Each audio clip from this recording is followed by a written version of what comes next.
I have 6 o'clock, and I'll call the November 3rd, 2025 Board of County Commissioners meeting to order. I do recognize we have a quorum present. Vice Chairman Thomas, will you lead us in our invocation? Will you please join me as I lead us in prayer? Our most kind and dear Heavenly Father, we come to you tonight with a grateful heart. We thank you for the beautiful day you've given us, God. God, we want to thank you for the rain that you've given us the last couple of days. We want to thank you for watching over us and just leading us. We want to thank you, God, for giving your Son that he went and died on the cross so we may have eternal life. God, we want to thank all our first responders. God, watch over them through the night, through the day. Keep them all safe. Have them alert and prepared to do the job once their number is called. God, we want to thank you for our men and women overseas that are serving our country, God. God, thank every veteran. Thank every person that is stood on the line, God, and has served our country. We want to thank each and every one of them. And God, we ask you just to go with us today. God, be with this board. Help us to make decisions that will benefit and better our hometown, God, because that's what we're here for. God, we thank you for blessing us, and we ask you just to continue to bless us and forgive us of all our sins. In your heavenly name I do pray. Amen. Amen. Commissioner Whitman, will you lead us in our Pledge of Allegiance? Please join me for the pledge. I pledge allegiance to the flag of the United States of America and to the republic for which it stands, one nation, under God, indivisible, with liberty and justice for all. Members of the board, you have the agenda before you. I would ask or entertain a motion to approve the agenda with the addition of item 8E, resolution amending the 2025 schedule of regular meetings for the Percy County Board of Commissioners to be added to the consent agenda. Also, for item 6E, F, G, and H, that I open up a general public hearing after item 6D to have those four public hearings continue to our next meeting.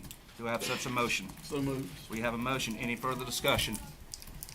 Having heard none, all in favor, please vote by saying aye. Aye. Any opposed? The ayes have it. The agenda's been approved. Item 5A, Fall Civics Academy, Kim Strickland. Good evening. Good evening. There we go. I always find it an honor and a blessing to stand before elected officials and be able to show you a group of folks who volunteered their time to learn more about this county, how they can become involved in this county and better understand their county government because they are new ambassadors for us. So I have just a few photos, just a few, and then I will read the names of the participants because we just have completed our fall 2025 session. As long as it's working. There we go. So when we start off, the best part of the class is, what do you want to learn? Why are you here? And it generally, the consensus, I want to meet and hear from the people who do this job.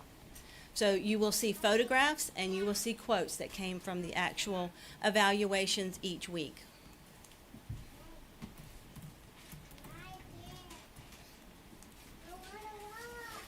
We traveled around the county. We met in various county facilities, but we didn't always sit in seats, as you will also see. But it was always nice to get the feedback that the presenters that came, the department heads and the staff, they took their time. They were very excited and energetic. And when you can dance about GIS, or you can do some of these other things, it lets you know that the people presenting are passionate about their job. We took field trips. We took many field trips. We're still taking field trips. We planned a few, and then they wanted more, and so we're still doing more. So thank you, I have to say, to Ray, who has been very generous with his time. We have visited the airport a lot.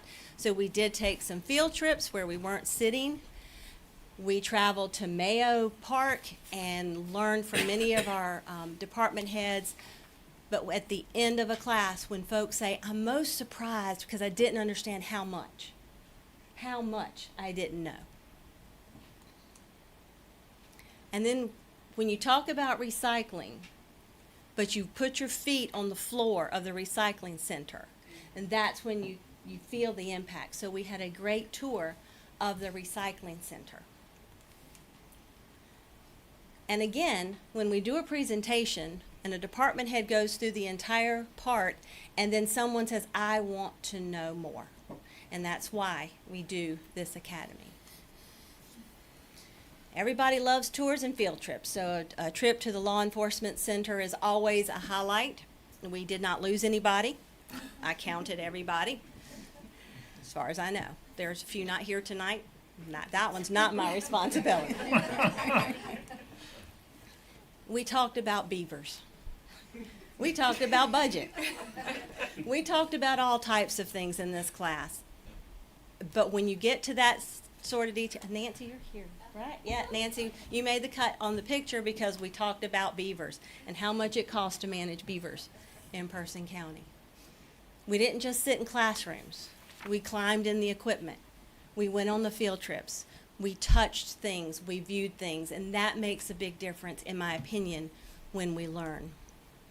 We had special guests. We just had Sally show up one day. Sally, the cell lady, she just showed up and taught us all about cell phone safety. But again, it makes learning fun, and it's not just for young children. What we learned is that Tom needs a full day. Reverend Tom, he needs a full day when he talks about emergency management, because there's a lot of things to touch and play with. This is my quote because this is why we do this. I didn't say it, I just like it. But I'll align with Socrates. Education is the kindling of a flame. This class, this program, kindles the flame for people who want to become more involved, who want to know more, who may want to run for office, who may want to volunteer for an advisory board. This academy is the kindling of the flame. And I truly believe that the folks that are sitting here tonight are going to continue that desire to be involved and be ambassadors for our county. And that's just a great photo, so I had to include that one. But that's our second field trip to the airport. So thank you to the elected board for funding a program that was new. Thank you to the manager for supporting some of these crazy ideas, and for me saying I'm not going to be here because I got to go back to the airport. Thank you to the people who are in the class, who took the class, who took the time. Thank you to the staff who showed up and did presentations. Thank you to some of the staff who did it repeatedly, came by, wanted to answer extra questions, stayed late. For all of those reasons, and especially for the people who volunteered to take this class, I say thank you. So I'm just going to, I think we have move around room up here. So as I call your name, if you would come up, I'd like to present a certificate. I'm going to start with Clevie Brandon.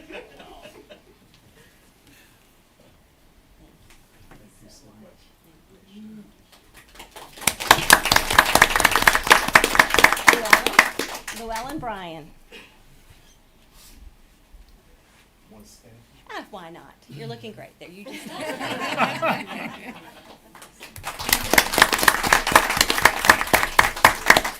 John R. Bird Sr.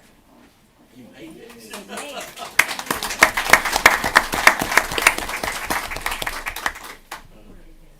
There you go. I stopped at a Rick. Oh, thank you. Who always showed up 30 minutes early, so tonight he had me a little concerned. Rhonda Haynes.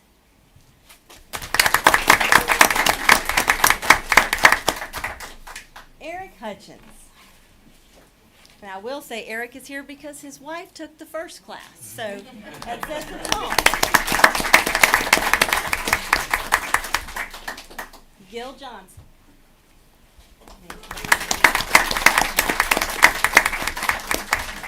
Johnny McRae Knight.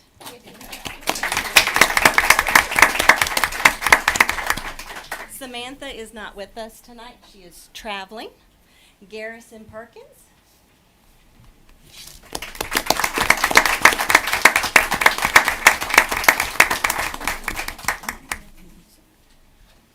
Susan Pear. Mike make me the one that learned the most about. I've lived here for so long and I had no idea.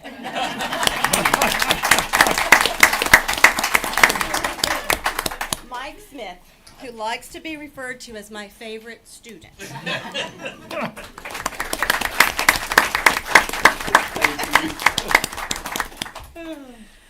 Tammy Tuck.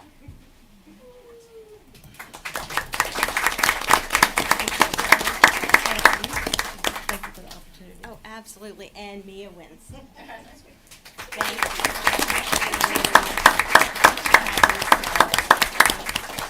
So again, just the fact that we had 13 people participate for our second session, they volunteered 8 weeks of their time, plus some, just to learn more about this county, makes me forever endeared to them, and I feel like they're my children. Thank you so much again for endorsing this program and funding it. I appreciate that. Thank you, Kim. Thank you. Thank you, Kim.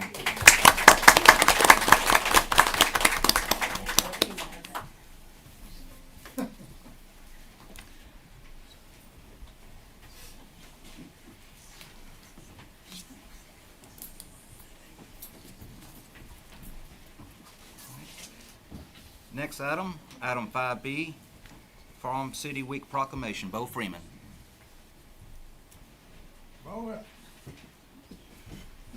I'm Bo Freeman, Extension Director here in Person County, and come on, Nancy. Everybody here for Farm City Week, come on up. When we talk about agriculture, we talk about farms, but it's not just farms. It's economics. It's been here forever. We're in the background of all things that come through Person County. And when they did a program not long ago, when we looked at the zoning, one of the things that came out was that the rural portion of the county was one of our strongest components. And when we start talking about ag lands, this is just a map that we have with our wonderful GIS area. They put this into place. And when you really look at it, and I've had it in several places, it looks at the ag deferments. So these are quote unquote bona fide agricultural lands, not just agriculture, but also forestry. And it takes up a huge component of the county. So hence, a lot of people don't realize it. So we definitely need farm city education. And that's what we're doing this week. And that's what this proclamation is all about. But it's not just the extension. It's all of the components, whether it be with our advisory committees, whether it be with the soil and water, whether it be with Farm Bureau. We've got an immense amount of people who are going to be a part of this program this week. Now, Cat Love took a little bit of programs that we're going to do this week. So I wanted Cat to come up and read the beginning of the proclamation, and then we'll let you finish it off. Yes, sir. Thank you, Bo, and to your incredible staff at the Cooperative Extension. We are so fortunate to have you and your team. Thank you. Whereas Farm City Week is a nationally recognized observance that celebrates the enduring partnership between rural and urban communities, acknowledging the vital role agriculture plays in sustaining our economy, culture, and way of life. And whereas Person County is home to 364 farms covering 88,571 acres with an average farm size of 243 acres, contributing over $46.5 million in market value of agricultural products sold in 2022. And whereas agriculture in Person County includes a diverse range of crops, such as soybeans, hay, wheat, corn, and tobacco, and livestock, including cattle, poultry, goats, and hogs, with 94% of farms being family-owned and over 30% of producers identified as new and beginning farmers. And whereas the collaboration between farm and city residents strengthens our community through shared values, economic interdependence, and mutual respect, and Farm City Week provides an opportunity to bridge understanding and foster appreciation for the contributions of both sectors. And whereas Person County supports agricultural education and youth development through programs such as 4-H and FFA, which prepare future leaders in agriculture, science, and civic engagement. And whereas the citizens of Person County benefit from the stewardship of our natural resources, the innovation of our agricultural producers, and the commitment to sustainability and food security. Now therefore, the Person County Board of Commissioners does hereby proclaim the week of November 3rd, 2025 through November 9th, 2025 as Farm City Week in Person County, North Carolina, and encourages all residents to participate in events and activities that celebrate the essential role of agriculture and the enduring partnership with our rural and urban communities. This signed the 3rd day of November 2025. Kyle Prier, Chairman, Board of County Commissioners. Members of the board, do we have a motion to approve the proclamation? So moved. I have a motion. All in favor, please vote by saying aye. Aye. Any opposed? The ayes have it. Proclamation's been approved. Thank you very much.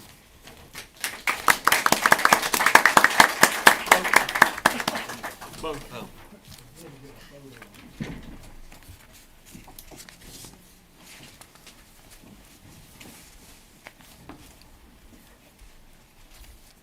Everybody that came and represented, if y'all would come out so we can get a picture.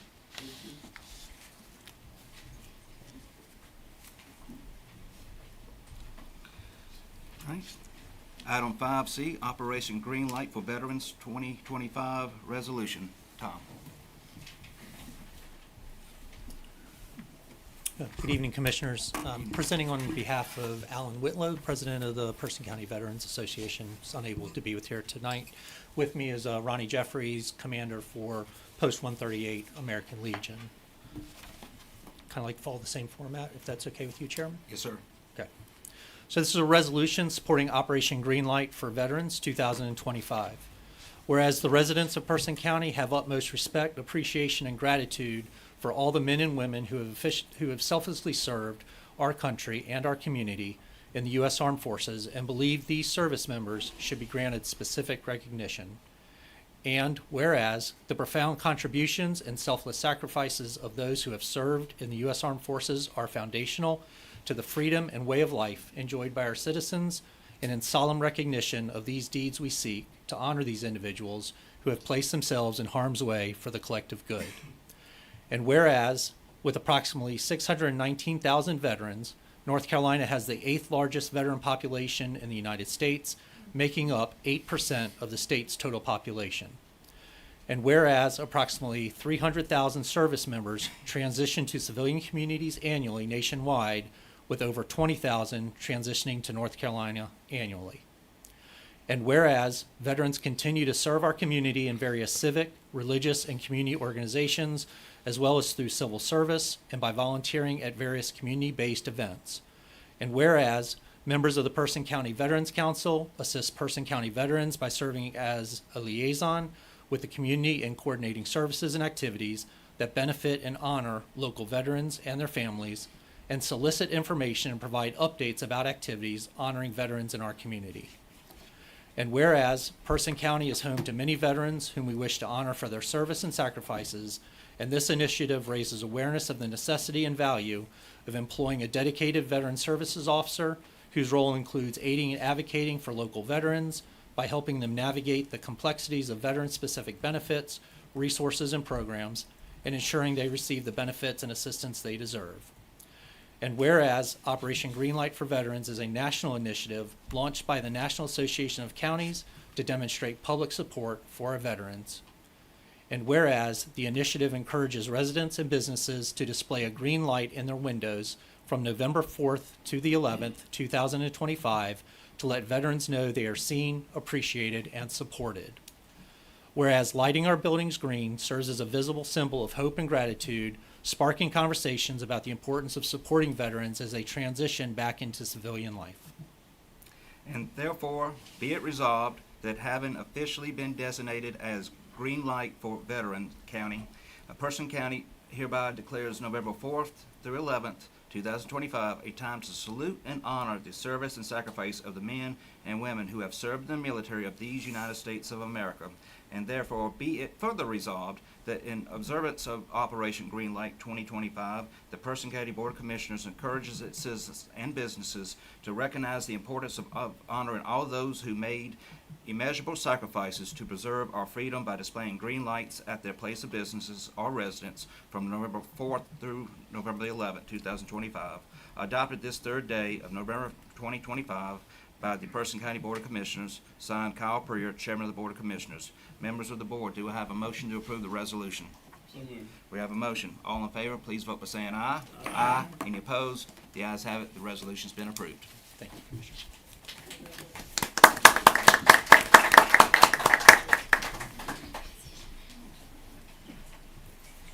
Thanks, sir. Thank you.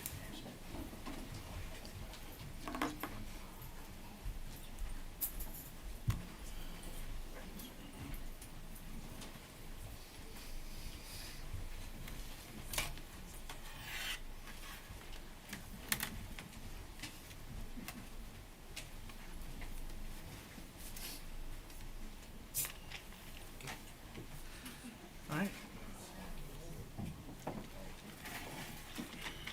Item 6A, RZ-02-25, rezoning request from Chris and Brian Hicks to rezone 6.62 acres and 6 different parcels near the intersection of Jim Thorpe Highway and Virgin Line Road from residential to business highway, highway business, tax map, and parcel 72-22, 72-43, 72-44, 72-45, 73-36, and 7369. Do I have a motion to go into the public hearing?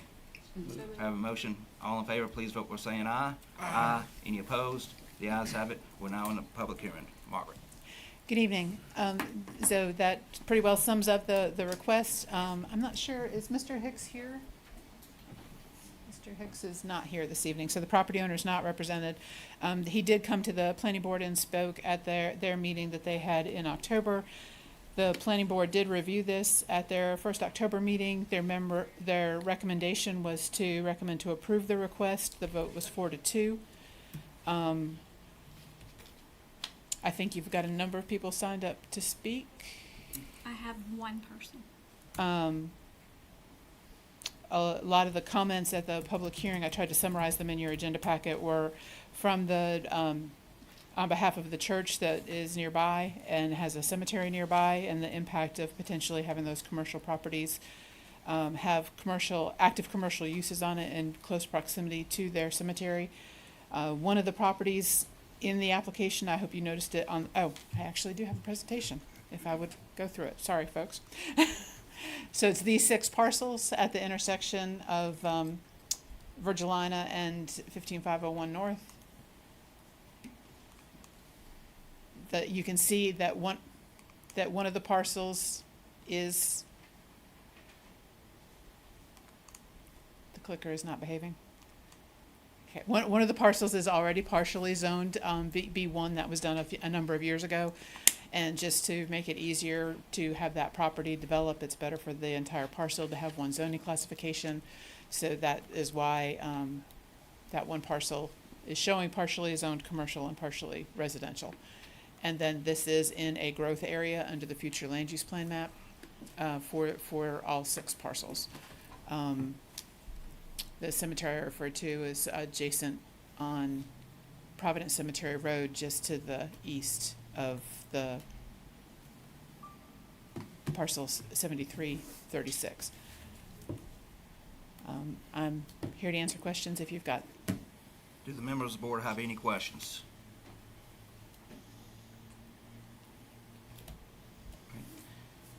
Madam Clerk, do we have any to speak in favor or against? Yes, sir. We have one individual for opposition, Mr. Doug Dickerson.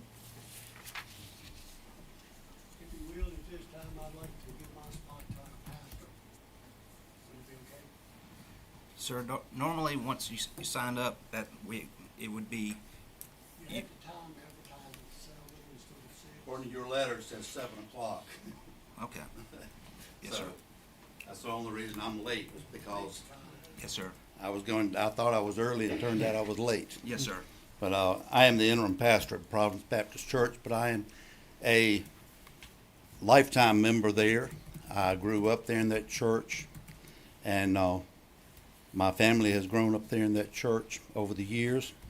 And our biggest question there is, when we confronted Mr. Hicks about this in the planning board, he would not tell us what he had planned for this land.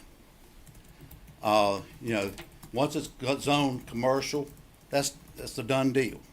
We have no idea. Everything was thrown out on the table from a landscape supply company, which they would not share any information as far as what they were going to do about the watershed, with chemicals, fertilizers being stored there on site, what they were going to do to stop that, all the way down to a possible health spa massage business.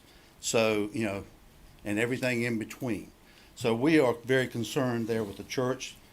One thing, as far as business access, that Cemetery Road is the only access they cannot have. It is a non-access area there because they're within 1,000 feet of the stoplight. They cannot have access to 501 North, and they would have to use Cemetery Road. Right now, it says, I went by that today, it says no outlet, but if we have people that are using it even today, we have to kind of patrol it ourselves because it comes across our church property. They have kind of turned it into a road itself. When they get to the end of the Providence Church Road, they just turn and go on down through our cemetery and go on around behind our church building and back out to 549. Something we've got to stop because we have children out there playing. We have activities going on at the church. But our biggest concern there is, as I said, they're not telling us what they're going to put there. We have no qualms with the land that is west of 501. Our only concern is that's right there on the east side, right there adjacent to our cemetery, because if there's a business there, how's it going to affect us as far as doing funerals and those type things, people coming in and out of there? Is it going to be big trucks coming in and out of there? Is it going to be a major commercial area there? We've even had something floated about a trailer park there. We have no qualms with that. Be a chance we could reach out to more people. But we would love to have some clarification as to what they are planning there. Because just to say, well, we want to zone it commercial and we can do whatever we want to with it from that point on, it's just not a good idea. We would appreciate if they would give us some guidance and tell us, what they have planned. Give us a definitive answer as what they have going on for that. So, thank you. Mr. Chairman, that was the only individual signed up. For the planning director, has the applicant gave any idea of what the purpose is going to be used for? Just exactly what you just heard said, what was said at the planning board public hearing. It is not required for a rezoning application to indicate what your potential use is, and that's because the board can't place conditions on what the use is. The board really needs to look at the entire list of permitted uses in the business district, because each and every one of them is possible. Even if the owner did have a particular use in mind, a general purpose rezoning can be used for any of those uses. I guess the discussion between the landowners and the community is dialogue, and I'm hearing that there hasn't been, I guess, has the question directly been asked to the landowners and would not give a specific answer? They did specifically ask at the hearing, and his answer was that we've had a number of inquiries. I don't believe that he has the property, under contract. It felt like a speculative application to me, but I don't know that for a fact. Any other questions for the planning director before we come out of the public hearing? All right, thank you. At this time, do I have a motion to come out of the public hearing? So moved. We have a motion. All in favor, please vote by saying aye. Aye. Any opposed? The ayes have it. We're out of the public hearing. What is the desire of the board? Mr. Chairman, these three areas are at intersections of a major highway. Two of the parcels are already zoned B1. To the gentleman's concerns about stormwater and access, those things would be addressed when they put forward an application. With zoning, DOT would look at the safety and provide where they could access the property. And that, the biggest parcel that is there, he said he'd be okay with to the west of Jim Thorpe Highway, but the biggest parcel that's on the east is already zoned B1, it's already a commercial use. That's for a billboard. So it's already zoned that way, so they could do any of these commercial uses that are permitted in B1 already. And to the planning director's point, even if they said what they were gonna do, they wouldn't be bound to that. So I move for approval of the rezoning. We have a motion for approval of the rezone. Any further discussion? I realize that, and everything that you said, Commissioner Werben, is correct, and that property is rezoned. I was hoping that the applicant themselves would be here, which they're not, to address questions from the public hearing. With that being said, I can understand why the members of that community are curious. If I was in that position, I would be curious too. And as you just said, Commissioner Wilburn, that, they can say what they want to, but they would not be bound by what they put there. I can understand the frustration, and I would very much like to have continued dialogue between the community and the landowner, and we did not get that tonight.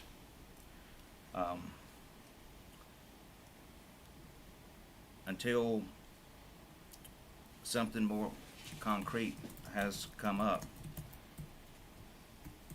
or typically when the landowner has an idea of what it's going to be used for, and as you just said, everything was, speculation as to, it wasn't part of the application. Right, and even if it, like you said, even if it was part of the application, it wouldn't be binding. So when I get an application like this, it is my tradition not to ask, because it's not binding and it just muddies the water. The board needs to look at all of those uses in that district and decide whether they are all acceptable on this piece of property. And as I said before, what concerns me the most is, we've seen public hearings in the past where the community and the landowner come to an agreement. And oftentimes that's what works the best, being a good neighbor. And what I'm hearing tonight, that hasn't happened, and I would prefer for those conversations to continue. And again, I was really hoping that the landowner was here tonight.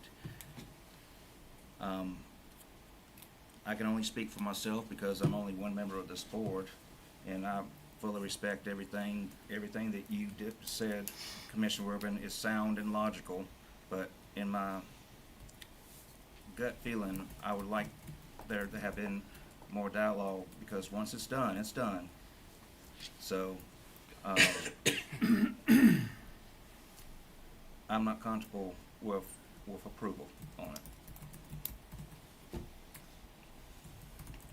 Are you gonna offer a motion to amend it and approve anything west of 501 and not the eastern portion until you get clarification, or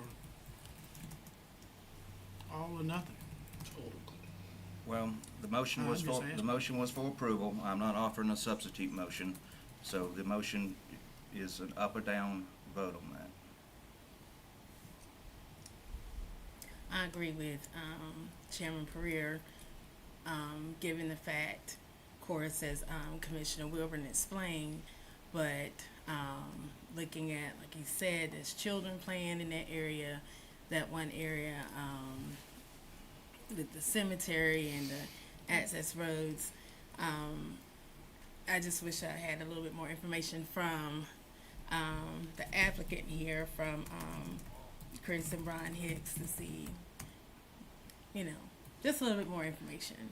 Like you said, it's kind of open, and looking at the list of things that could possibly go there, I would have liked a little bit more information. And Can you typically, go back as I to that said, slide? I'm sorry? Can you go back to the slide that shows what's already zone commercial? That one? Yeah, so you can't really pan over to see that the church is to the due east East, of yeah. that. And so that vacant land that you can see the opening, I'm assuming that's where the children play. And it's already directly across from a commercial area. That's all I'm saying. No, the access road, it says no outlet, but when it gets up there, it takes a 90-degree turn, it goes into the cemetery, and we have traffic that's coming through there. They come through and they come behind the church. They just drive across the yard, basically, and go around to 49 and go back out on the road. And we're afraid that that will increase if this is granted. I'm not comfortable with going ahead with it, approval on this issue until Mr. Hicks has become a better neighbor to the church. So I'm standing with Mr. Pereira, Chairman Pereira, but I'm not for approval yet. Commissioner Long? What would the other option be on the property east of 501? What would a different zoning option be that you had to get a special use permit, or is there? I mean, you've got B2, which has fewer uses in it. I'm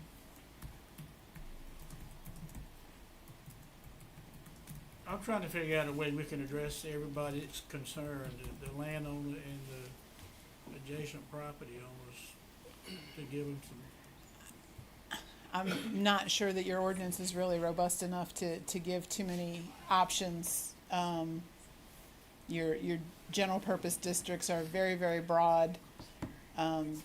You've got a handful of uses that are special uses in certain districts, but, and you've got conditional zoning, but, when you've got an applicant who appears to have owned the property for quite a period of time but doesn't have specific plans, it's seems more like they just want to be able to market it as commercial and then respond quickly when somebody approaches them. There's not a lot you can do to try and manage that. It's sort of an unfortunate circumstance that you have this elaborate intersection with a lot of traffic going by, but very small parcels adjoining it that are going to be really difficult to develop. Mr. Chairman, it's obvious to me we don't have enough votes to pass this tonight. Could I make a substitute motion that we approve the zoning request of everything west of 501, which would be those three parcels to the left? And the one in the center, well, the one's already B1. Everything across from Jim Thorpe Highway. Correct, on the west side, Okay. All right. which would be to the left in that map. So we're talking about 7243, 7244, and 7245. That's everything west and, Maybe I can't see that good. yes. Okay. So Yeah, that, it's the three on the left side of 501 Okay, versus yes, the three yes. on the right-hand side of Yeah, so 501. we can get get something accomplished for this landowner tonight, and then that would give some time to maybe get something else worked out on that side. Okay. All right, we have the substitute motion. Any further discussion on said substitute motion? All right. Having here none, all in favor of substitute motion approving everything only west of Jim Thorpe Highway, given the parcels that I named. All in favor of the substitute motion, please vote by saying aye. Aye. Any opposed? The ayes have it. All right. Does that preclude him from coming back? No, That's everything just on the opposite side of the highway. no, and there was actually a recent state law change that eliminated the waiting period, so he can Good. refile at any time. All right. All right. Item 6B, petition TA-10-25, text amendment to amend the planning ordinance Appendix B and C to clarify provisions for short-term rentals of whole dwellings and rooms. Margaret, Correct. excuse me, do I have a motion to go into the public hearing? All right, all in favor, please vote by saying aye. Aye. Any opposed? The ayes have it. Motion's been approved. Thank you. I understand the issue of short-term rentals was discussed deeply during the discussion of the Unified Development Ordinance and in meeting with Commissioners Long and Wilburn to try and bring some text amendments forward to implement what we could from that process. This was one of the topics that we took on. In my professional opinion, the managing of short-term rentals, particularly of entire dwelling units, is very difficult to do under planning and zoning. The issues that you have are not directly land use related. They're related to other departments. They're related to occupancy, which in a county that is predominantly well and septic is more in the realm of environmental health than planning and zoning. It's traffic control, it's items, it's solid waste provision, it's noise. It's items that are very, very difficult to manage with the planning ordinance, very difficult to manage outside of a municipality when you don't have as robust law enforcement or the same types of ordinances or the ability to respond as quickly. Planning and zoning enforcement is incredibly slow, requires lots of notice. You have to kind of catch the situation in the act. And so therefore, what I recommended based on my 30 years of experience was that the ordinance did need the term lodging unit to differentiate a room or set of rooms that are different from a dwelling unit that is meant to be occupied all the time as a permanent residence. And so adding that definition, but then being clear that short-term rental situations and lodging unit situations really aren't going to be regulated by the ordinance. Bed and breakfasts, obviously, where there's a commercial occupancy and commercial enterprise going on, and the provision of a meal is a defined use. It's a special use in some districts and a by right use in some districts. I have seen where very small scale bed and breakfasts, where 1 or 2 rooms in a house can be very well done as a home occupation permit. And so this text amendment would add that as an option for folks. But when folks take an entire house and make it available for short-term rentals, that would not be regulated or something that would require a permit from the Planning and Zoning Department. It's really not substantially different than choosing to rent it for a long-term occupancy from a planning and zoning standpoint. And so that's basically what the sum of these text amendments is. It's adding the definition lodging unit to the ordinance. It's including in the definition of lodging units different types, both bed and breakfast and short-term rentals, clarifying that a very small-scale bed and breakfast could be approved as a home occupation permit, and then basically saying that short-term rentals are not otherwise regulated. One of the points of the definition that really kind of seemed to turn and be very important for the planning board was that first sentence. And now I have to find it, sorry.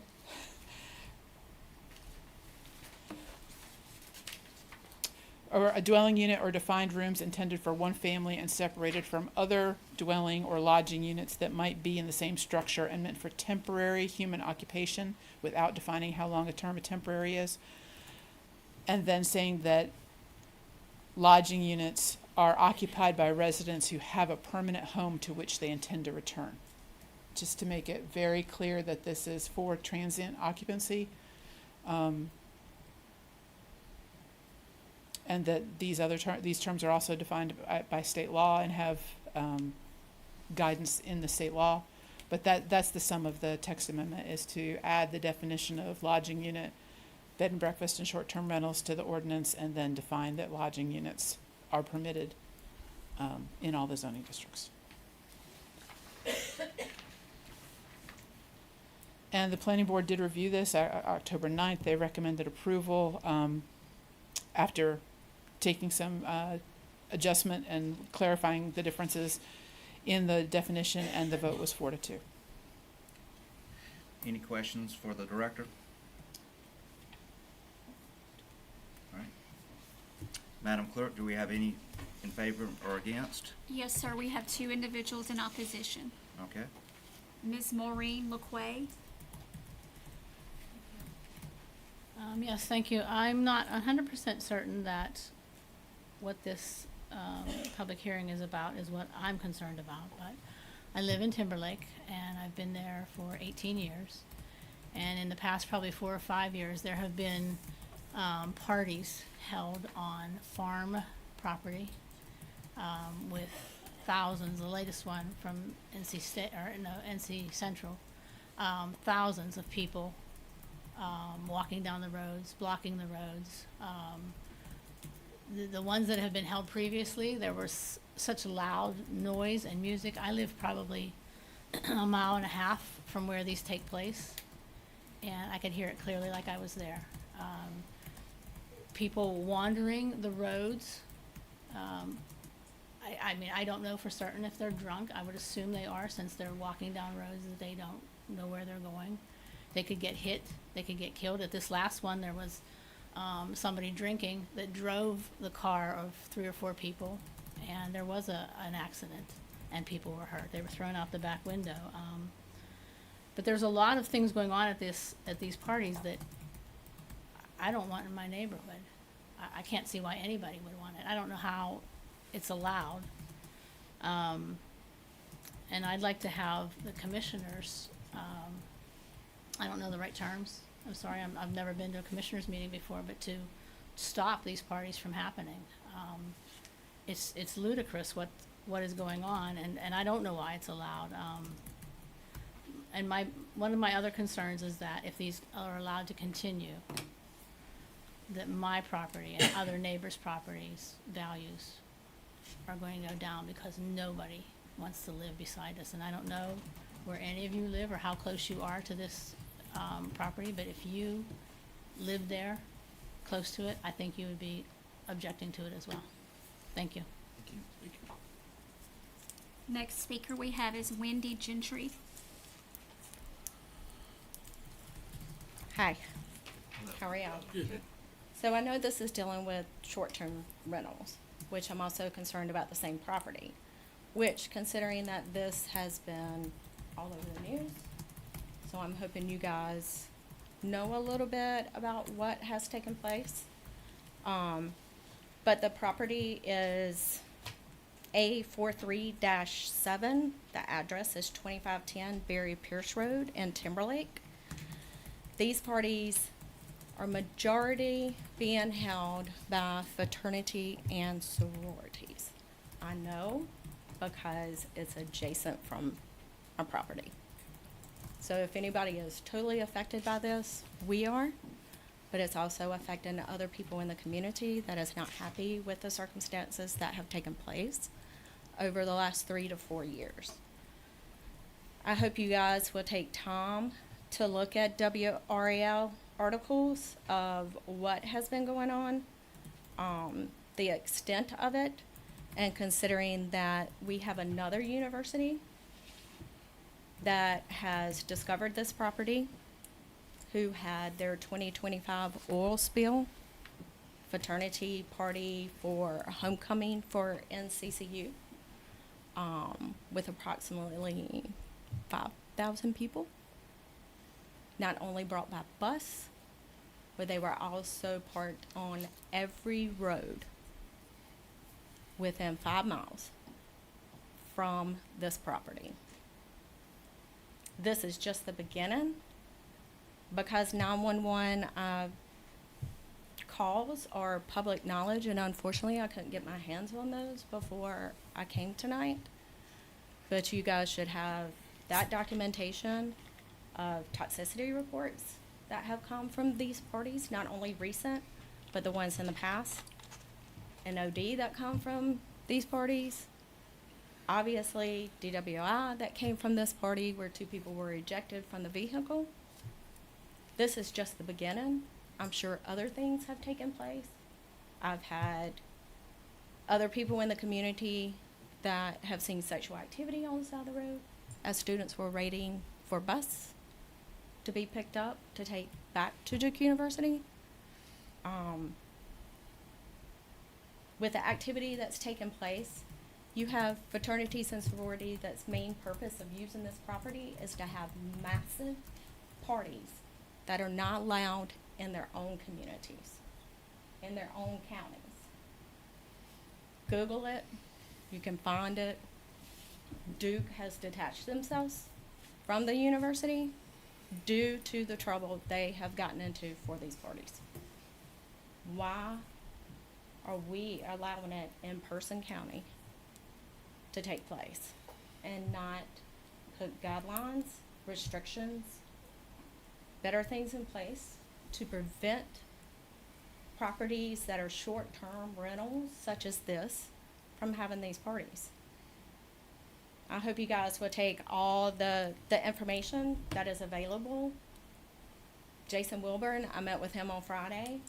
He was collecting all the calls, the 911 complaints, not only from the residents, from the people that's actually attending the party that can't find their way back home because of the amount of people that's in the area.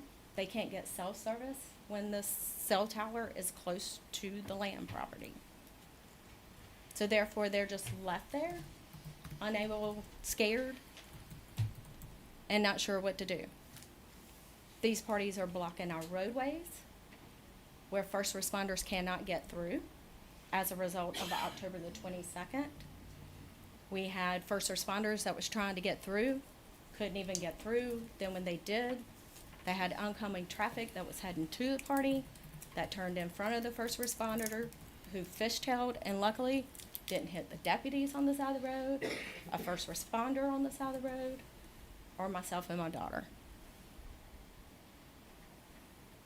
So I hope you guys would come together as a unit of our government officials, sit down with our sheriff to discuss the incidents that have taken place at this property and put the better things in place in order for these not to be rented by fraternities and sororities.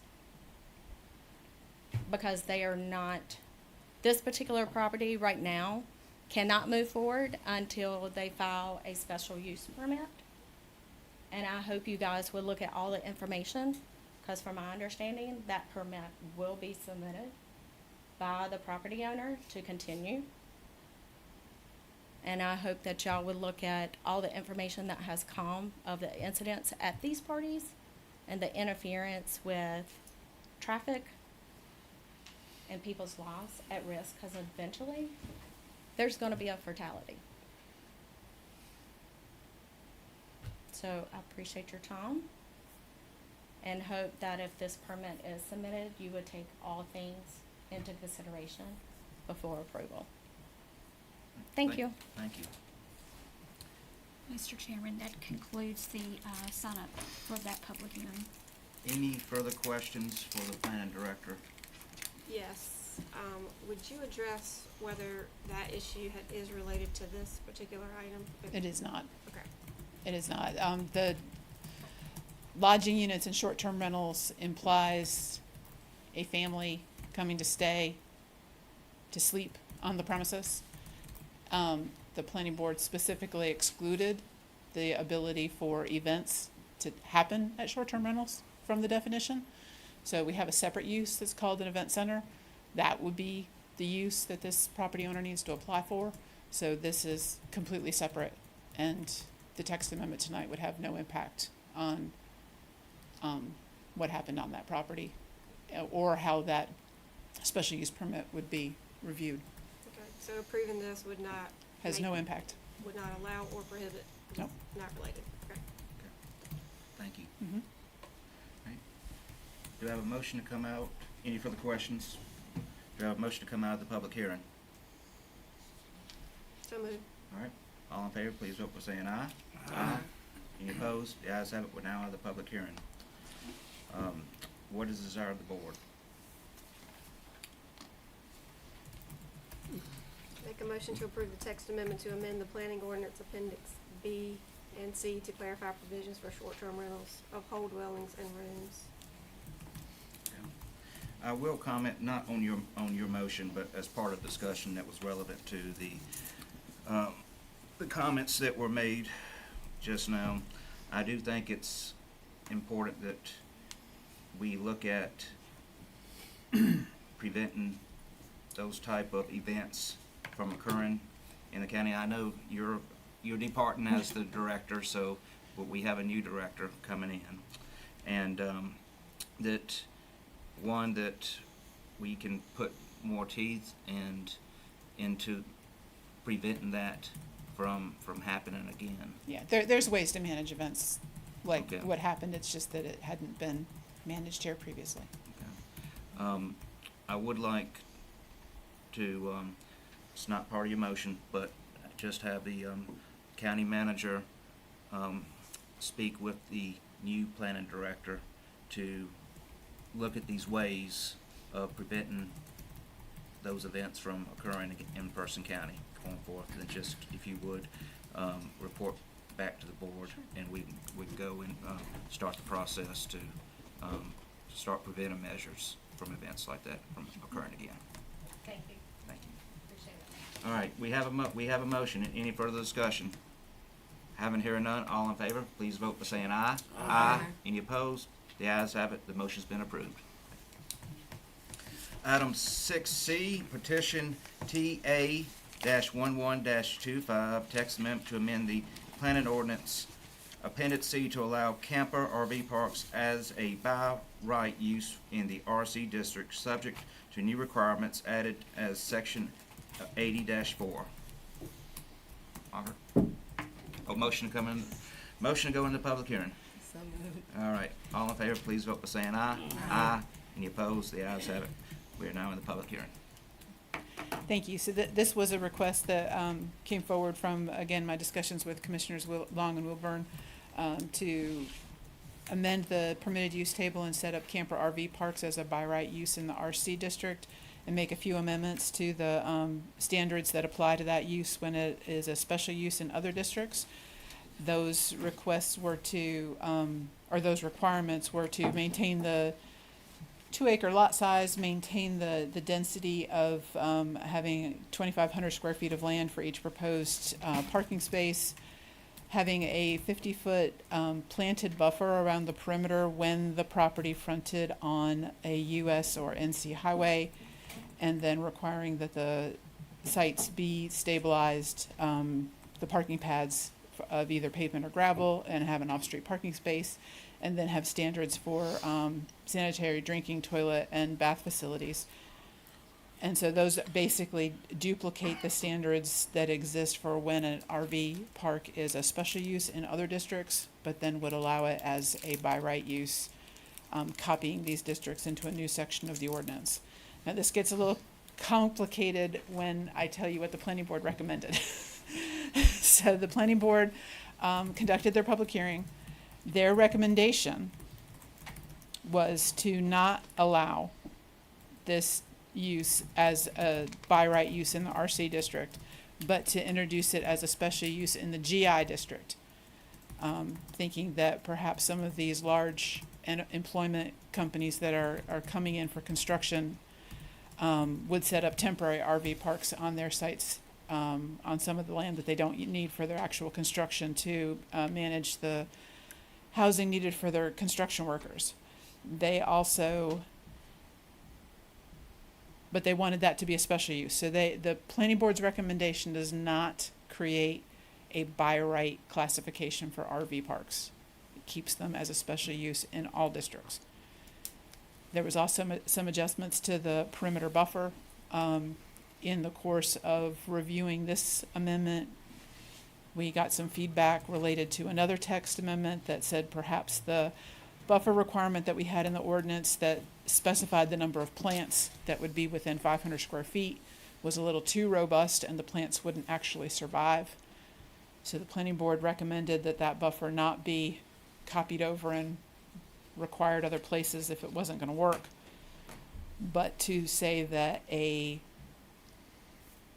RV park would have the same 50-foot undisturbed buffer that they have as a special use, but then add language where it is a special use to say that the board could require planting to around any of the perimeter area to make it an opaque screen so that you couldn't see from the adjoining property. And I know that's really not exactly clear on what the recommendation was. I'm hoping that the agenda packet is a little bit more clear.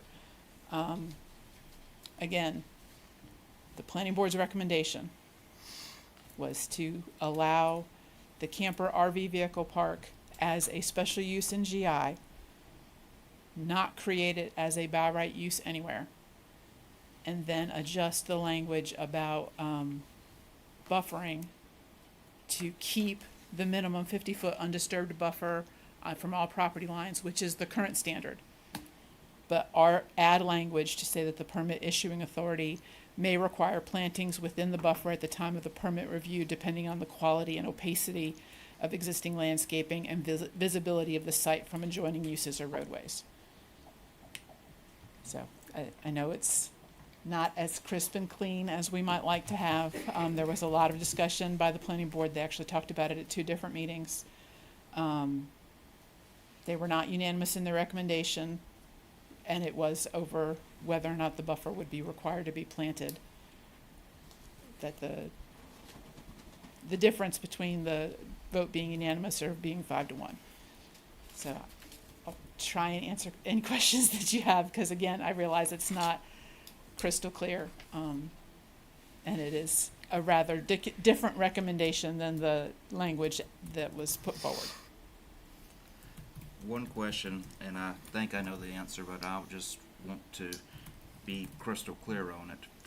The by-use right in the RC district, this pertains only to campers and RVs. It does not pertain by-use rights for solar farms. Has nothing to do with solar farms. I just want to hear you say that. Yes, this text amendment has absolutely nothing to do with solar farms. Go ahead. Just making sure. All right, Madam Clerk, do we have any in favor or against? No, sir, we do not. We have no favor or against, all right. Any further questions for the outgoing director? All right, having hearing none, all in favor to come out of the public hearing, please vote by saying aye. Aye. Any opposed? The ayes have it, the motion's been approved. What is the desire of the board? So this came up because mainly because we have a housing shortage, and we know that we're gonna have a number of construction workers coming in for some of the industrial projects that we have. And we had our leadership summit on Thursday, and that was one of the top 2 priorities, was to address housing. And it was discussed in there that one thing that's putting pressure on the rental home prices is people who are here for construction. And we heard anecdotally, typically they would prefer to bring their own RV, and rather than taking up rental properties, but we don't have too much allowance for that. So I would prefer to keep it the way we had it, with it being a by-use right in RC, with the buffer on the highways. I would prefer to see it be a vegetative buffer, because I think that's meant to be in keeping with our rural character, more so than a fence. And I'm okay with adding special use permit for GI. I don't know how practical that would be to think that there would be a place on an industrial site for that, but if that worked out, that'd be great. But those are my thoughts. Mr. Chairman, I agree with Commissioner Wilman too. We heard a report, I think it was maybe 3 meetings ago, from Zachary, who is the contractor for Duke Energy. They're gonna hire 1,000 people to work on that construction, and they're gonna be here beyond 2030. And so this is very badly needed. That's why it was brought up, because we were hearing that before they actually came and presented to the commission. So I'm in favor of her motion. Any other? If I can, Yes, ma'am. the planning board had a lot of questions about this and did a little research on their own, but I reached out to the folks from Zachary. And because they had been to the commissioners and were working so diligently in the community, and I just flat out asked them, what is your concern about housing in Person County, or do you have a concern about housing in Person County? What is this gonna look like? I said, obviously you do this everywhere. This isn't your first rodeo. Help us learn. I said, would your clients ever put parks on their properties? And they're like, yeah, well, we've done that a few places, and our workers don't really love that. They would prefer to be able to be in their own place and be a little bit further away. Honestly, they told me they were not concerned about housing in Person County, that within 50-mile radius, they felt that there was enough units available right now to accommodate their staff, because they are gonna ramp up slowly and then have their project worked out so that, yes, they'll have 1,000 people here at their maximum, but it's not like there's 1,000 people coming tomorrow. So I just offer that to say that I talked to them to try and temper that, or get some understanding from the people who are gonna be directly involved, and relay that to you folks so that you could take that into your consideration, and to the planning board as well. And that was just, I wanted to share that. Thank you for doing that. Yeah. I think some of the concern though is they may feel like they can find housing, but what about people here already who won't be able to? Yeah, there are a couple hundred RV spaces within 50-mile radius. Now, obviously, some of those are full now and aren't gonna obviously become available for contractors. But I did do some Google searching just to see about how many RV parks there are within 50 miles, because that's what Zachary considers local. It's 50 miles. Let me ask one further question. Obviously, when you're making a change on anything, there's some unintended consequences that was never the intent. Was that ever discussed at the planning board meeting? I think that sums up the planning board's largest concern, is that if RV parks become a use by right, that you will see them scattered throughout the county. And then when these contractors go away and aren't here, who are gonna live in these parks, and are they gonna be well maintained, and is it really a permanent land use, or is it a temporary land use? And that was their concern, was the longevity of these. In the open houses that we had before this text amendment came in, talked to one or two of the park owners. It sounds like when you develop one of these parks, if you're not on water and sewer, it is a huge cost to develop some sort of a septic system that can actually manage, anything more than a small handful of RVs. I've learned from environmental health that basically an RV counts as a bedroom, even though you might have multiple beds in it. With the way they've been guided from the state, basically an RV is a bedroom. So if you can get a 4-site perk on your property, then 4 RVs is the same as a 4-bedroom house. And that all works out. But if you try to go any bigger than that, you're starting to get into very elaborate systems that are very costly, that are really not either financially viable, or you have to go really big in order to recoup all of any funds. And then the question becomes is does this become a permanent or a temporary land use that might go away and what happens to the RVs in the long run.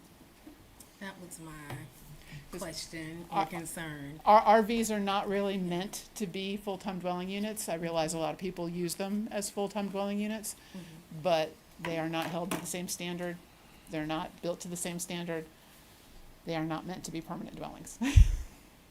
Yeah, that was my concern too, the longevity piece. And once they don't need them, and if people set up shop there or they're living there, and then I've seen it driving up and down the road where it's like a forgotten RV park, and then that entire community kind of looks, you may have, it looks well maintained, and then you have that, and it seems like from that point on, it kind of, the property goes down. And so that was my concern is, you know, of course, we have employees coming here. We talked about the housing last week, and I met some families who are, you know, a guy was working, had his entire family. I remember last year during the Christmas parade, and they lived in an RV, but they were at the same time looking to purchase a home here. Yeah. But maybe I'm stretching it a little bit. Don't want like a lot of just RV parks set up to cover a need now. And then once that need is gone, then we have these vacant lots that may, you know, maybe an eyesore. I'll just be honest with you. So that's my concern. Thank you for bringing it up, Chairman. Commissioner Thomas? I understand where you're coming from. I really do. That's a big concern of mine as well. But overall, I'm with Mr. Long and Ms. Wilburn. And you know, I commend Commissioner Long and Commissioner Wilburn for going into this, and I fully agree with everything that was said tonight about the pros of it. I'm just my thoughts are, and this is, I'm the only one on this board that can say this in my 19 years. When you change something, there's going to be something come down the road that you didn't fully anticipate. You know, back in the day when we started adding solar farms, that was hip and that was the way to go. Now, we're here where we're at, so I just want everyone to be mindful of. I'm sure down the road, there's probably gonna have to be some amendments to this, but I fully understand where everyone's coming from on it, because I do believe it is needed. But I've just, especially with RV parks, I've approved a great many of them through the special use permit. But just, you know, I think there may be some unintended consequences that come down before, but I'm in agreement. I understand exactly where everyone's coming from on that, and I think you're right in your own way of thinking about it, and I think Commissioner Wilburn's right, and I think Commissioner Long is right on that. And so, but I'm just going off of my own experience of dealing with these type of changes. So with that being said, we have a motion on the floor by Commissioner Wilburn, I believe. Is that correct? Are you clear on what that is?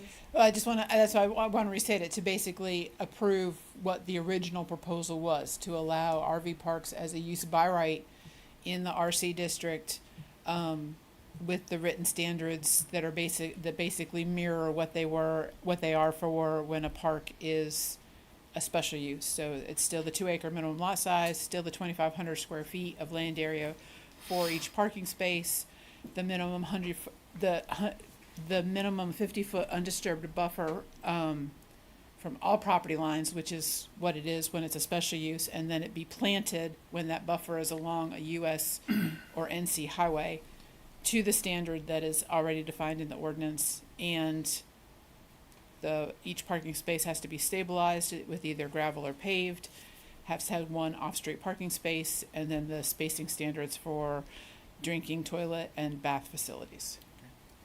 And add the special use for GI. Okay, and add special use. Is that your recollection of how we? Yes, Yes. yes. Yes. But I will say, it's not that we didn't think of some of those concerns, and it's like you said, it's gonna be expensive to put in systems to address that. It's not gonna be something that somebody goes out and spends the money on if there's not a need.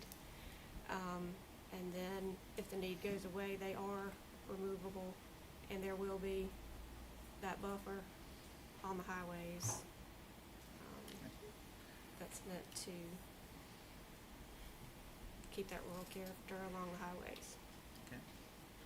All right. Everyone clear on the motion? All right. All in favor of the motion, please vote by saying aye. Aye. Any opposed? No. No. Motion passes 3-2. Sorry?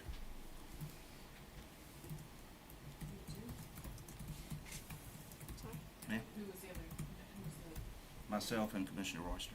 okay. Sorry, didn't catch that. Okay. All right.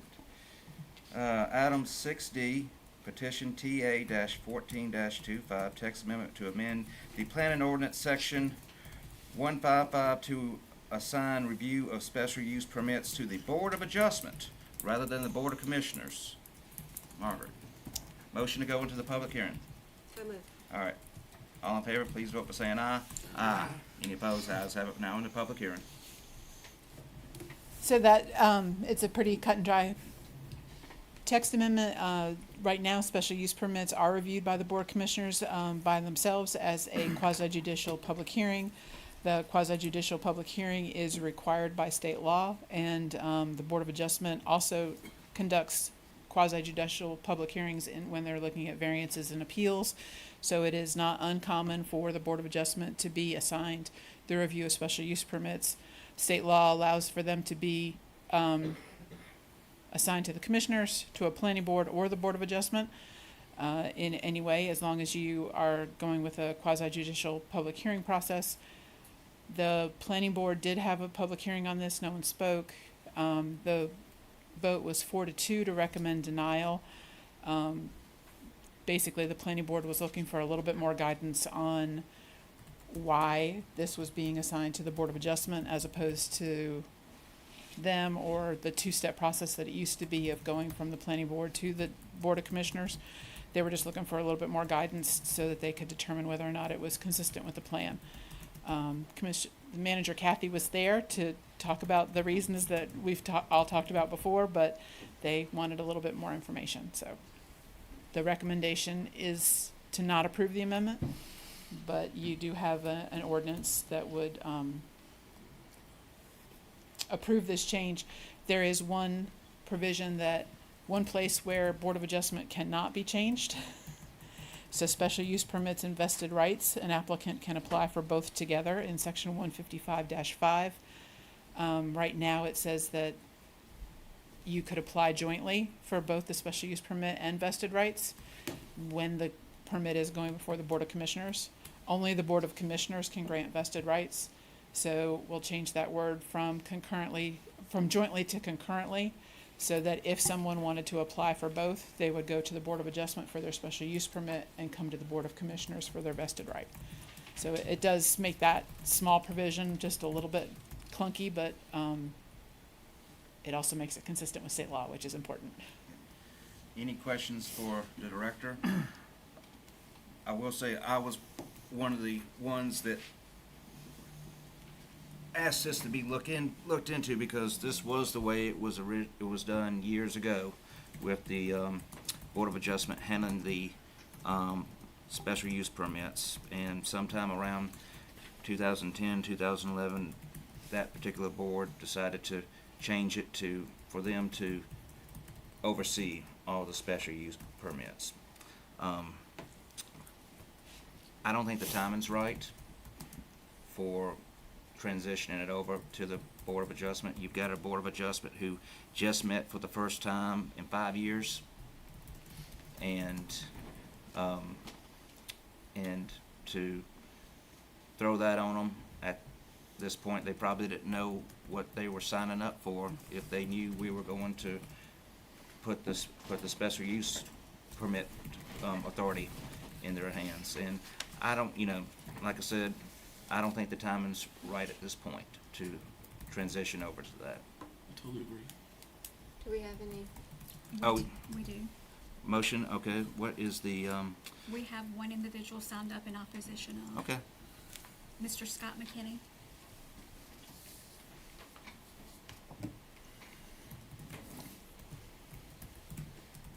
Good evening. I'm Scott McKinney. I reside at 220 Crestwood Drive in Roxborough, North Carolina.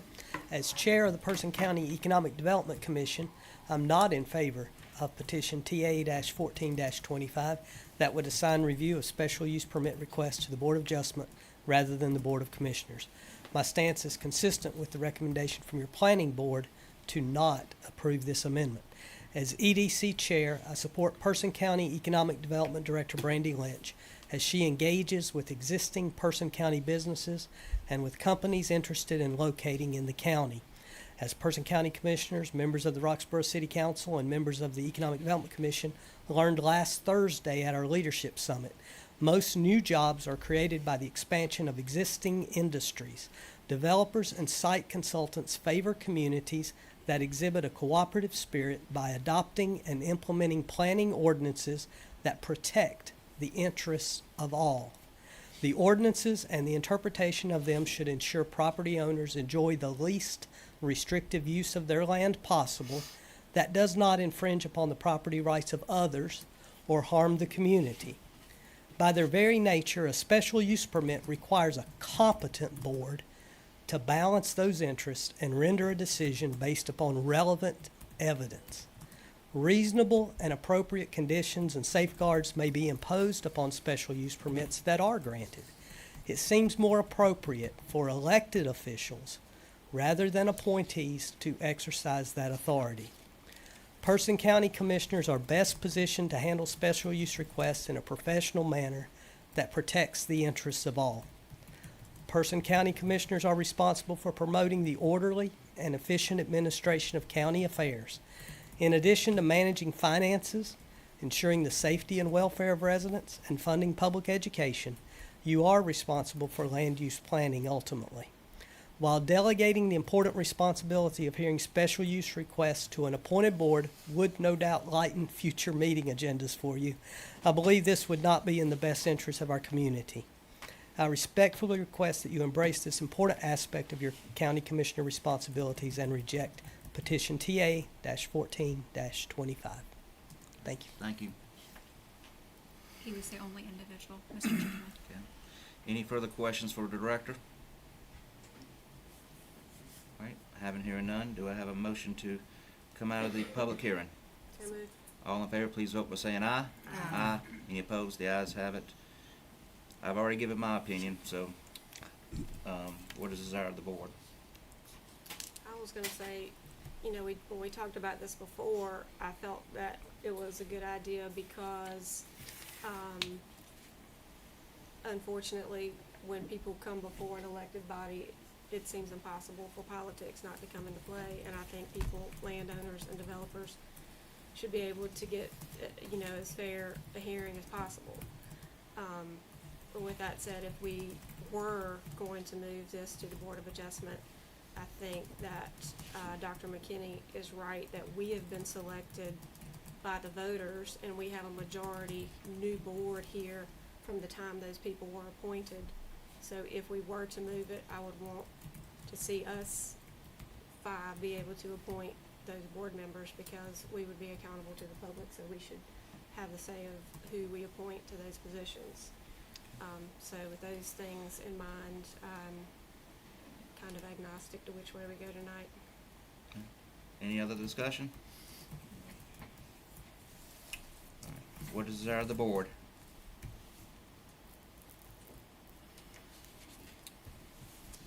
Having heard none, I will make the motion to not approve the text amendment. Any further discussion on the motion? All in favor, please vote by saying aye. Aye. Any opposed? The ayes have it. The motion's been approved. At this time, we're going to call a public hearing for item 6E, 6F, 6G, 6H. This is only intended to open the public hearing because it was advertised and continue it to our next meeting. Do I have a motion? Mr. Attorney, do I need to clarify, read each item, or was the items? I think if you simply open the hearing for those 4 items, sir, and then receive a motion to continue, that'll be sufficient. Okay. All right. Do I have a motion to go in said public hearing? So moved. All right, all in favor, please vote by saying aye. Aye. Any opposed? The ayes have it. We're now in a public hearing. Before I ask for a continuance, I will ask the audience if was there anyone here that was intending to speak on those 4 public hearings, those 4. So we're talking about item E, F, G, and H. Okay, having hearing, no member from the public being here that that wished to, or had a desire to speak, do I have a motion to continue this to our next regular meeting? So moved. All right, all in favor, please vote by saying aye. Aye.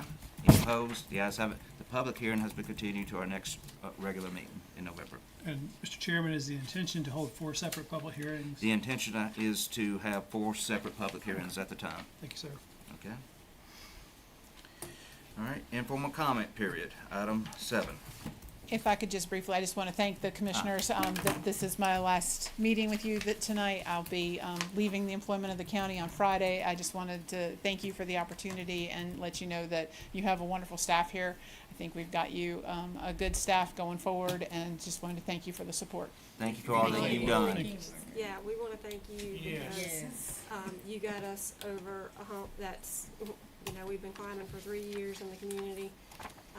And you did so with receiving positive feedback from the community, from the staff, and from all of us. So I understand how you had a successful career for 30 years, and we thank you and wish you the best. Thank you. Thank you. Informal comment. Yes, period? ma'am.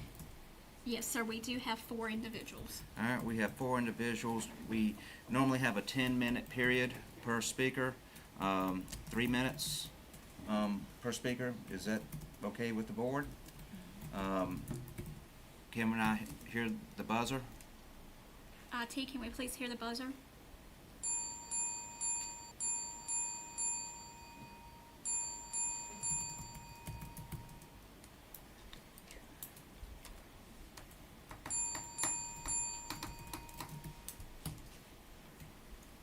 Can we please hear the buzzer, the timer? He said it's not working. It's not working, all right? So the timer's not working? I can do it on my phone. All right, I can do it on my phone and manage it that way. Need one moment to get to my clock here. In the meantime, can I have the first speaker, Maureen LaQuay? Yes, thank you again. I just want to. Ms. McQuay, can you hold on just a second I'm so sorry. he can get the timer started, All right. please? Yep. Go ahead, ma'am, 3 minutes. Won't take anywhere near 3 minutes. I appreciate your listening to me with our issue on Barry Pierce and being willing to look into it. Well, just couple other things that I didn't say when I was up here before, but there was a lot of personal property damage at this last party. They just parked in fields on people's crops, just anywhere they could find a place to park. And then the other thing is the animal safety, I'll say, from the noise from these parties. I can't imagine having a dog, right next to the property, how terrified they would be. So those are the only 2 things. Thank you. Thank you. Next speaker we have is Wendy Gentry. Y'all heard the biggest majority of what I had to say. I will add to that my communication with the Sheriff's Department on numerous occasions regarding these parties over the past 3 to 4 years. They have even stated that it's very overwhelming. It's hard for them to manage, especially the amount of people with the alcohol consumption. It's everything that they can do is to manage the traffic, to keep people safe, to make sure that people are not trespassing, etc. But other than taking care of any other issues, they don't have enough manpower. So if the owner decides to file for this special permit, I hope you guys will consider that. Thank you. Next speaker we have is Susan Marks. And I believe Ms. Marks has left. Okay. Next speaker we have is Ms. Jeffers. Good evening, Commissioners. It's been a minute. Ollie Jeffers with Mothers Against Drunk Driving. And I'm here today to also talk about the oil spill. Now, we got a lot of calls, concerned citizens, a lot of people angry about the oil spill. We did a lot of investigation. We talked with a lot of people. You know, we always work with first responders, so that was the first thing we had to do was find out the permit, how many people were allowed to be at the party. We talked with the fraternity, we talked with the students, we talked to everybody to try to find out what happened so it doesn't happen again. What we found out was that the company that did the advertising is very popular. We got a copy of the ticket that you must have to enter. Students got that ticket, and what they did was screenshot them, sent them to other people so you didn't have to pay to come in. So there was no way you could have control of this event. No way. No matter what the permit said. Of course there were thousands of people there. That was free. And this is just not a central thing. It's not a Duke thing. It's just they put it on social media and people came. It was a day party. It was an oil spill, whatever you want to call it. It was a disaster. It was an accident waiting to happen. So what we discovered, as I said, we talked to a lot of people. There was no alcohol sold at the event, which was allowed people to bring alcohol. So you could have an underage drink and bring their alcohol in and drink all they want, and then they had to leave the event, leave there from where they were. And that's what happened. People came from everywhere. I kid you not, we saw where some of the people came from. You ask yourself, why would people come to an event like that? Because this is what they do. That's what some people do. This company is very, very popular with a lot of the young people. So when they have an event, people will come. They came not knowing where they were going, not even really caring where they were going. They just came for the event.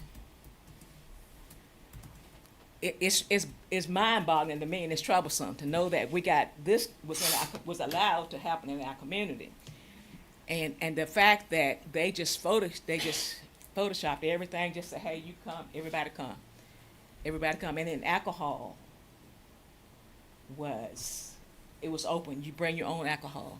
The only thing they did was they fed them. Now, I don't know about any of the other things as far as that there were porta-johns, all of that. That right is very concerning as well, because I know that there was a lot of trash that was left. There was a lot of people that were impaired. There were a lot of people that were impaired and got on the highways and they left that event, that travel on the highways that we travel on. So something has to be done. Now, I mean, you can easily say, oh, it's not our problem, but it is our problem because it's in this county. Something has to be done. Rules and policies, procedures, something's got to change. Because if it happens again, more people will come. And if you think they're going to just come from in North Carolina, they came from out of state.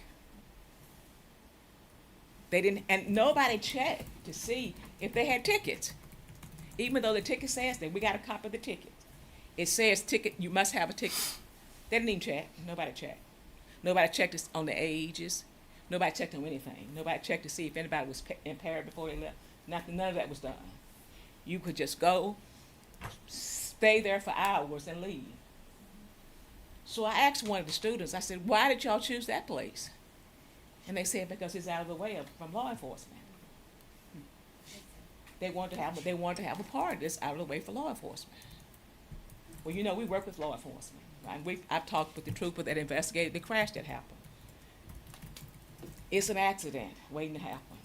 If we allow it to continue to happen, if there's no policy, no procedure, nothing in place, then next time it may be one of your family members or maybe you that's caught in. Because, I mean, don't think that people, just because it was there that people around that area, people came from out of state.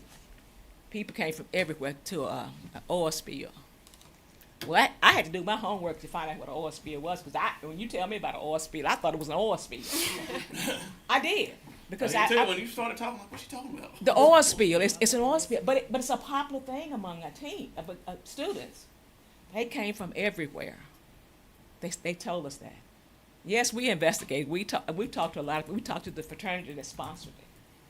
We talked to the officers at NCCU. Of course, we talked to our local officers. You know, we always work with law enforcement, so we know. We talked to the first responders. This is an accident waiting to happen. And to all the residents in that area, it's disrespectful that their property was, you know, people were just doing whatever they wanted on their property. Left the trash, left a lot of things behind. So put yourself in that position. Would you want your property run like that, treated like that? I mean, something has to be done. I'm just dumbfounded as to why they chose that area. But next week it'll be another area.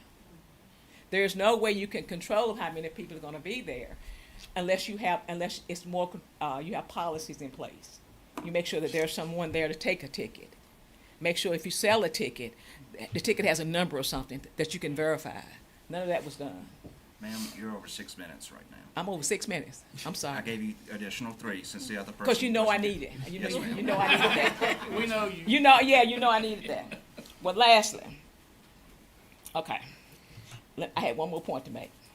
Let me see. No, I'll just say, I'll just leave it in your all's hands. As they said, I'll leave it in your all's hands to come up with procedures and policies, something that can be done. Because we'll come back. We'll come back again and again, and we'll continue. You know how we'll make noise until something is done, because we're very concerned about the highways and highway safety.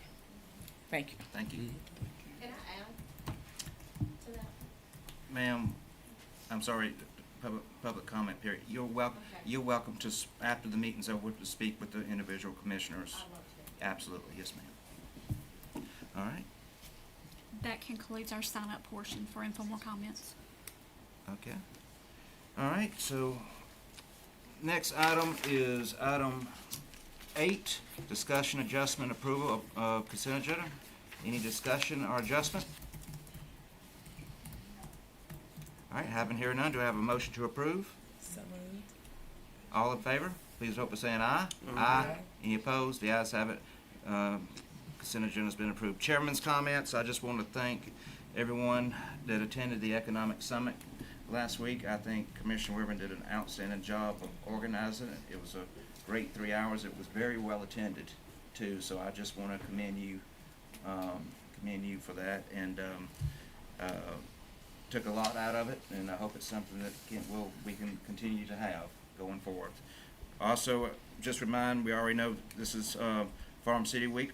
We'd like to invite everyone to participate in their activities. We have a breakfast Thursday morning, I believe 8:30, at the county office building. No, it's not at the county office It didn't. I building. couldn't find where it was at.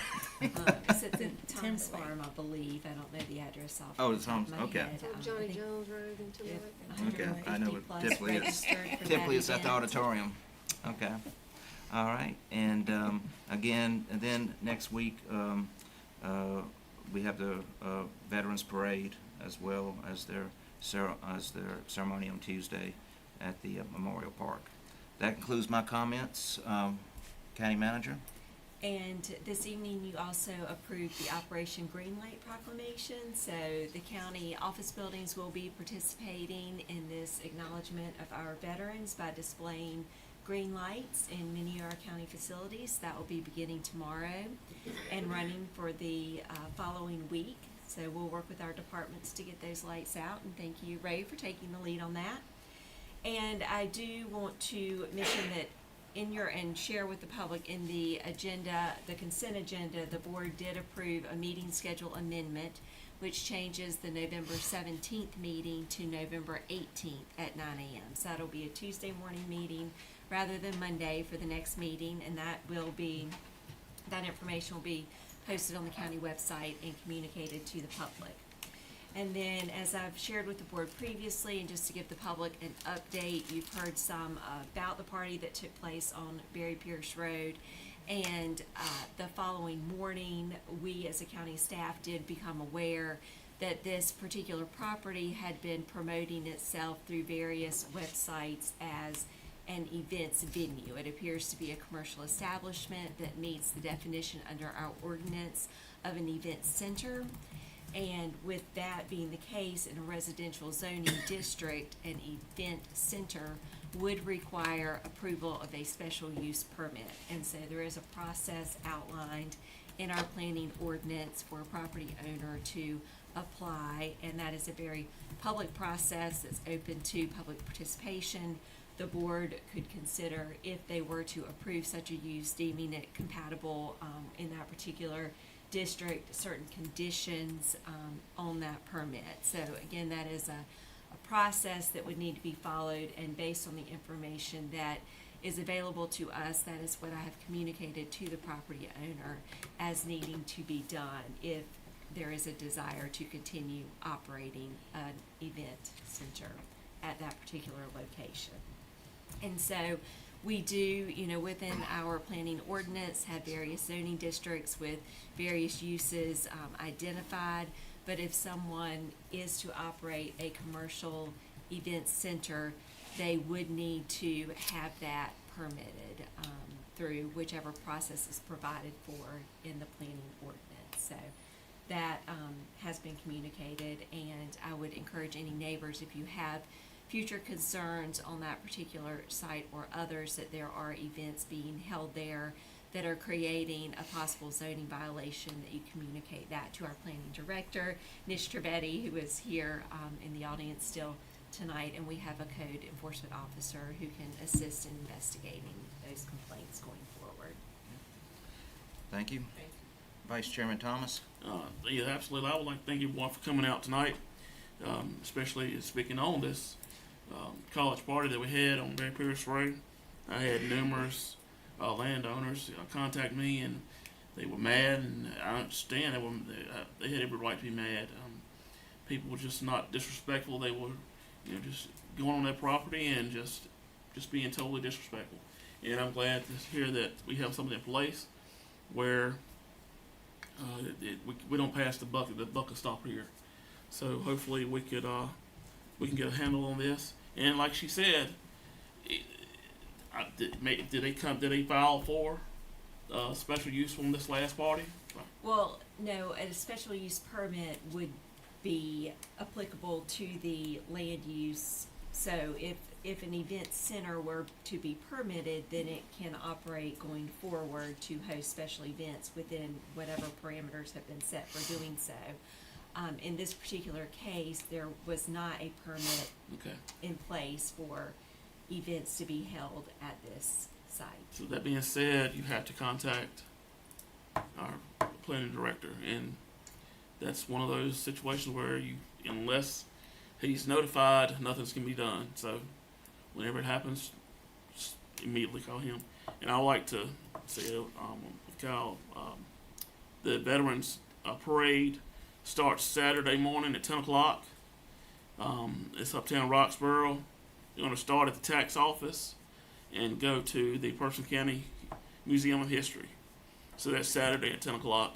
And then, of course, the Veterans Day ceremony that Commissioner Wilburn will be speaking at, that she just found out tonight, on next Tuesday. Right? Yeah, Tuesday, November 11th at 11 o'clock. Chairman Puryear, could I offer a clarifying comment? Yes, ma'am. Just as far as just large gatherings in general, there may be a time where a private property owner hosts a large gathering on their property, and that is viewed as a temporary use. It may be a one-time thing or an occasional thing. It's their own private event. So I do want to draw a distinction between that versus a commercial establishment that's promoting itself. So there may be private property owners who are hosting gatherings, and certainly if neighbors have concerns about roads being blocked, similar concerns to what y'all experienced with this previous party, that becomes a public safety issue that needs to be addressed through that avenue. That may not necessarily violate any zoning ordinance, but, if something is happening and there are public safety concerns, certainly go ahead and call 911 and support and report that. This was not the first time they've had one out there. It's been multiple times. Right. Yeah. So 911 is the appropriate thing in that particular. So I just wanted to clarify that. I didn't mean that everything should go to the planning And department. doesn't the when I resident said- have to be present on the property in order to have that party? As this individual is not, she doesn't even live here. She I don't- rents a property. Right. So in this particular case, clearly that is being operated. Based on what we're seeing online, that's being operated as a commercial establishment. So. I wish I would have addressed this with y'all 3 years ago. All right, Commissioner Wilburn? I want to thank everybody for coming to the Leadership Summit, which was a joint meeting of City, County, and EDC. It was, as you said, attended, I think there was perfect attendance of the three boards. I got nothing but positive feedback except for how uncomfortable the chairs were and a fear that we would not keep the momentum going. So I just want to assure you that we are already discussing the next one. And I want to thank Dr. McKinney for the work he put in as a volunteer as well to get that done. Thank you. Commissioner Royster? As everyone else has said, I enjoyed the Leadership Summit. Still receiving feedback from other participants and our co-workers or colleagues in the city and at the EDC. I'm excited about Farm City Week. I serve on the advisory council with Cooperative Extension, so they've been working hard on bringing this together for this week, so I'm excited about that. Also, I'm glad there was clarification regarding the party that was held. I'm going to be honest, I am an alum of North Carolina Central, and I started receiving phone calls because they'd heard from other college students that they've had things there as well, and the perception was it was only North Carolina Central that's ever had that. So I appreciate you all putting that information. I knew that, but other folk didn't, so I'm glad you put that out there, and it was clear that they were not the only university to ever be out there. Also, as you know, that our next board meeting will be on next Tuesday, November 18th. So to my constituents, I will not be here. I would have been here on the 17th, but I will be in Hickory working that week, so I will have to miss you all on that Tuesday meeting. And that's all I have. Well, so in honor of Farm City Week, I wore my best pair of Porter brand bib overalls. I'm gonna take them out for special occasion. You can't buy them anymore. Happy birthday to Person Memorial Hospital. They just celebrated, I believe, their 75th anniversary. And I too enjoyed the EDC Summit. And TC, I don't know if you're related to Crystal or not, but she's first class just like you were. She gave a great presentation. That's very kind. I think she'd be the more eloquent of the Morphosis. We may be second or third cousins. I mean, she was first class. I mean, that was a really good summit that you put on, Ms. Wilburn and Scott. So I thought that was great, and I hope we continue to do that. I'd like to reach out and thank the Moose Lodge for the Veterans and First Responders Breakfast that they hosted this past Saturday. It was well attended. And I too was very concerned about the venue situation. And Ms. Jeffers, thank you very much for doing all that research. I was watching it that night on Facebook, and I knew we were going to hear something about it. I knew we already had an ordinance in place, but if we don't know what's happening, I think we've got to do a better job of coordinating between law enforcement when the complaints come in and making sure they get to the planning board and to the county manager's office so it doesn't fall into cracks. And I'm sorry that happened. I don't know you personally, but I knew Mr. Hall that his property, they mowed his hay down. So Yeah, I'm the one who contacted. yeah. the So person who did it. I'm sorry that happened, but we need to do a better job with that. So, thank you. That's all I have. All right. Having no further business, do I have a motion to adjourn? All in favor, please vote by saying aye. Aye. Any opposed? The ayes have it. I was Motion told to, you could come here before 8 and have something to say. Is that true or not? They said you guys would end at 8, and if I got there by 7:30, I could say what I wanted to say. Sir, we've already had our public comment period. So That when do I get to talk to my commissioners?